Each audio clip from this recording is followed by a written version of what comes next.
মূল নির্বাচনের পর সংসদে নারীদের জন্য সংরক্ষিত 50 আসনে প্রতিদ্বন্দ্বিতা শুরু হতে যাচ্ছে।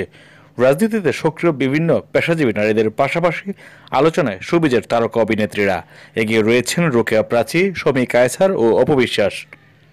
ফেনী 3 আসন থেকে নির্বাচন করতে চাইলেও মনোনয়ন না পাওয়ায় সংরক্ষিত আসনে প্রতিদ্বন্দ্বিতা করতে চান অভিনেত্রী রোকেয়া প্রাচী। আরেক অভিনেত্রী শহীদ বুদ্ধিজীবী শহীদুল্লাহ কায়সারের মেয়ে শমী কায়সার ফেনী 3 থেকে মনোনয়ন বঞ্চিত হয়ে সংরক্ষিত আসনে প্রতিদ্বন্দ্বিতা করতে চান তিনি। নির্বাচনী লড়াই এবার ঢাকাই সিনেমার জনপ্রিয় অভিনেত্রী অপবিশ্বাসও যেতে চান সংসদে। বগুড়া থেকে নির্বাচন করতে চেয়ে কুলিয়ে উঠতে না পেরে এবার সংরক্ষিত আসনের প্রতিদ্বন্দ্বিতা করবেন তিনি। ময়মনসিংহ 3 থেকে মনোনয়ন চেয়ে না পাওয়া এবার সংরক্ষিত নারী আসনের জন্য মনোনয়ন চাইবেন অভিনেত্রী জ্যোতিকা জ্যোতি। কবরী সারোয়ার ইতিমধ্যে সংগ্রহ করেছেন তার মনোনয়নপত্র। ইতিপূর্বে নারায়ণগঞ্জ 4 আসনের সংসদ সদস্য ছিলেন তিনি, যেটি এখন শামীম ওসমানের দখলে। ডাক ও টেলিযোগাযোগের সাবেক মন্ত্রী তারানা হালিম সব হারিয়ে সংরক্ষিত আসনের প্রতিদ্বন্দ্বী প্রার্থী তিনি।